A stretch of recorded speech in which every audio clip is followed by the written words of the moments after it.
Pemirsa, benarkah penyemprotan disinfektan ini ampuh dalam memutus penyebaran virus corona?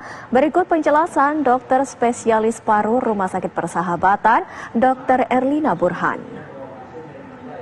Dokter Erlina, ini juga kalau kita berkata masih tentang bagaimana setiap orang ini kemudian harus waspada, harus membekali dirinya, begitu kan, dengan berbagai macam agar tidak terjangkit virus corona atau tidak memutus rantai penyebaran, mulai dari pakai masker, kemudian menjaga jarak, dan juga mencuci tangannya. Tapi satu hal sekarang, kalau kita lihat ke tempat umum, ke perkantoran dan sebagainya, ini suka ada box, bahkan di kompleks-kompleks ada box yang kemudian orang itu masuk ke dalam, kemudian disemprot desinfektan. Nah, apakah itu efektif sebenarnya, dok? Wah, itu malah bahaya menurut saya. Karena pertama, desinfektan itu bukan untuk manusia, tapi untuk permukaan benda-benda mati.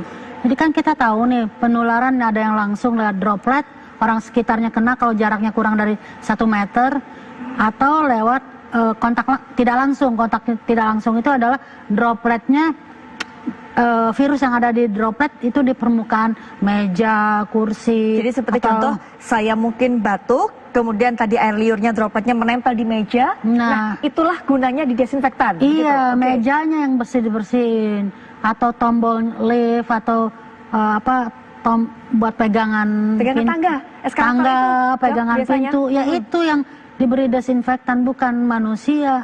Itu kalau zat-zat itu klorin ya, atau isinya ya, itu kan kalau kena mata atau terhirup oleh saluran nafas bahaya. Itu tidak direkomendasikan oleh WHO. Penyemprotan desinfektan kepada orang itu? Iya, dan kalau misalnya orangnya alergi, misalnya kalau saya sih mending pakai tangan panjang ya, kalau tangan pendek kena kulitnya.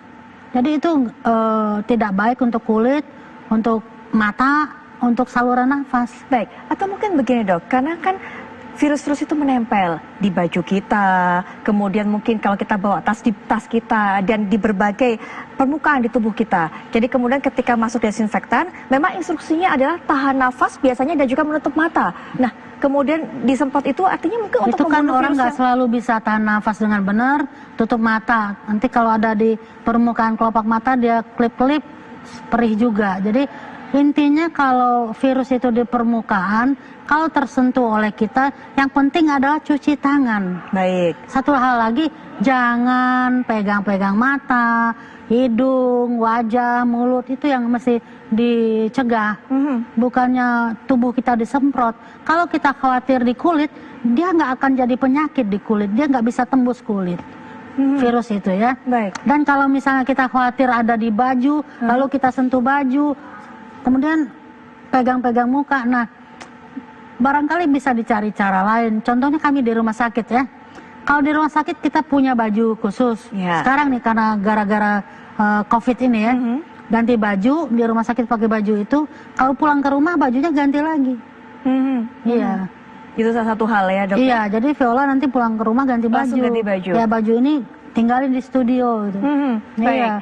Dan jangan pegang-pegang wajah. Itu ya, karena dia kan masuknya lewat saluran nafas, betul, hidung dan mulut ya, itulah yang kita putus tuh.